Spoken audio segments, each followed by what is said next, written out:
আমাদের এক প্রিয় ভাই জানতে চেয়েছে কোরআনুল কারীম স্পর্শ করে কসম করলে কসম হবে কিনা। খুবই ভেরি ইম্পর্টেন্ট একটি কোশ্চেন। বিশেষ করে আমাদের সমাজে যারা তত বেশি পড়ালেখা করে নাই অথবা দিন সম্পর্কে যাদের জ্ঞান নেই, তারা কোনো কাজের কারণে অথবা কোনো অন্যায়ের কারণে অথবা কোনো বিষয়কে হাইলাইট করার জন্য অথবা নিজেকে বিশ্বাসী মনে করানোর জন্য তারা বলে আমি এই কাজটা করছি অথবা করি নাই। আসো কোরআন নিয়ে আসো, আমি স্পষ্ট করে বলছি আমি এই কাজটা করছি অথবা করি নাই।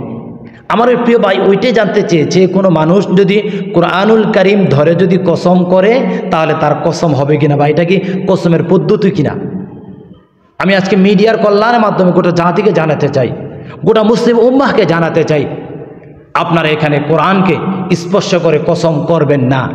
কেননা কসমের যে রসম রয়েছে, কসমের যে ডিসিপ্লিন রয়েছে, কসমের যে নিয়মাবর্তিতা রয়েছে তার মধ্যে এটা পড়ে না। কোরআনুল কারীম স্পর্শ করে কসম করা, মসজিদ স্পর্শ করে কসম করা, ছেলের মাথায় হাত দিয়ে কসম করা, মেয়ের মাথায় হাত দিয়ে কসম করা, এগুলোকে কসম বলে না। কোনো ব্যক্তিকে ইঙ্গিত করে কোনো ব্যক্তির উপরে ভর দিয়ে কসম করা জায়েজ নেই। আপনার যদি কসম করতেই হয় তাহলে কসম করবেন শুধুমাত্র আল্লাহ তাআলার নামের উপরে। রাসূল আরবি সাল্লাল্লাহু আলাইহি ওয়াসাল্লাম বলছেন, মান আরাদা আন ইয়াহলিফা ফালইয়াহলিফ বিল্লাহ। যদি কেউ শপথ করে, যদি কেউ কসম করে, তাহলে সে যেন আল্লাহ সুবহানাহু ওয়া তাআলার নামেই শপথ করে, আল্লাহ সুবহানাহু ওয়া তাআলার নামেই কসম করে, অথবা সে যেন চুপ থাকে। অর্থাৎ রাসূল সাল্লাল্লাহু আলাইহি ওয়াসাল্লাম আপনাকে সাজেস্ট করেছেন, রাসূল সাল্লাল্লাহু আলাইহি ওয়াসাল্লাম আমাকে আপনাদেরকে উপদেশ দিয়েছেন, কেউ যদি শপথ যদি করে, কেউ যদি আল্লাহর নামে যদি কসম করে, তাহলে সে যেন শুধুমাত্র আল্লাহর নামেই শপথ করে, তার বাহিরে কোনো ব্যক্তি কোনো বস্তুর নামে শপথ করা যাবে না।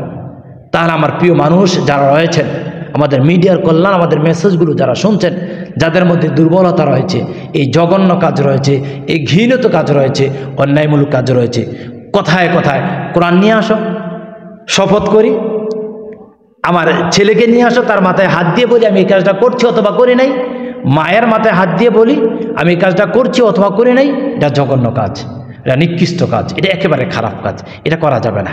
কোরআনকে আপনি এখানে দুর্বল মনে করবেন না, মসজিদকে আপনি এখানে দুর্বল মনে করবেন না, পিতা কিংবা মাতাকে আপনি এখানে দুর্বল মনে করবেন না, আপনার ভাই কিংবা আপনার বোনকে এখানে দুর্বল মনে করে আপনি কাজটা করবেন না, তাদেরকে আপনি দুর্বলতা এটি শিকার আপনি তৈরি করবেন না। তাহলে আপনার যদি কসম করতেই হয় আপনি শুধুমাত্র আল্লাহ তাআলার নামে কসম করবেন। আরেকটি বিষয় আপনাদেরকে জানাতে চাই, সেটা হচ্ছে যদি আল্লাহ তাআলার নামেই কসম করেন আর সেই কসমটা যদি ভুল হয়, মিথ্যা যদি হয়, তাহলে তার কিন্তু কাফফারা দিতে হবে এবং কঠিন শাস্তির আপনি সম্মুখীন হবেন।